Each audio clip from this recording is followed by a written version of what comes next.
मस्त. ए रे रे पावसा तुला देतो पैसा, पैसा झाला मोठा, पैसा झाला खोटा, पाऊस आला मोठा. ए रे पावसा तुला देतो पैसा, पैसा झाला खोटा, पाऊस आला मोठा. असं आपण लहानपणी म्हणायचो. एक लहानपणाची चांगली आठवण आहे.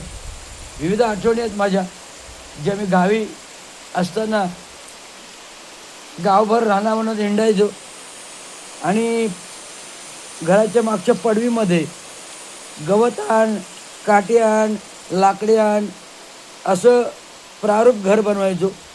प्रारूप घर म्हणजे आपलं मोठं घर असं वाडा, तर छोटं घर गवताचं पेंड्याचं बनवायचो. आम्ही तिन्ही भाऊ असायचो. गावचा एक भाऊ रामदास शिंदे, जो आमचे चुलत काकांचा म्हणजे पिठुराम शिंदे, जे महानगरपालिकेमध्ये बाबांनीच लावले होते, त्यांचे बंधू रामदास शिंदे, जे एकेकाळी सुनील जाधव बरोबर कॉलेजमध्ये असायचे. आणि सुनील जाधव आणि रामदास शिंदे भाईगिरी एकदा अडकले होते. बाबांनी सोडवलं रामदास शिंदेला. आणि प्रभाकर शिंदे, रामदास शिंदे, रवींद्र शिंदे, आम्ही तिन्ही बंधू गावात कोकणात आलो की धमाल करायचो. रानावनातून फिरणं, करवंद काढणं, द्राक्षे काढणं, कैऱ्या काढणं, पिकलेले आंबे काढणं, दुसऱ्याच्या झाडावर चढून आंबे पळून आणणं.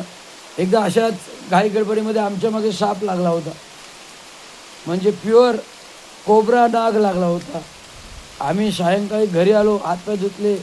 तो कोब्रा नाग बरोबर दरवाज्यावर येऊन बसला. आमची वाट बघत होता. अरे आजी म्हणाले, तुम्ही काय केलं का रे बाळांनो?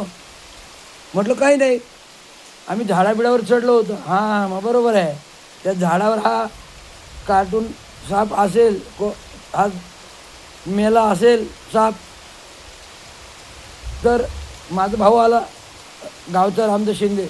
त्याला काय वेळ होतं, आपले उलतानं कालता असतो ना, उलतानं त्याचे त्यांनी कुऱ्हाड बनवली होती. कुऱ्हाड लाकडं लावले, त्या कुऱ्हाडीने 2 घावच केले त्या सापाचे.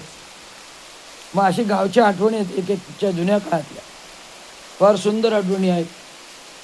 आणि या आठवणी इकडे गावी आलो की मी मला सांगायच्या वाटतात.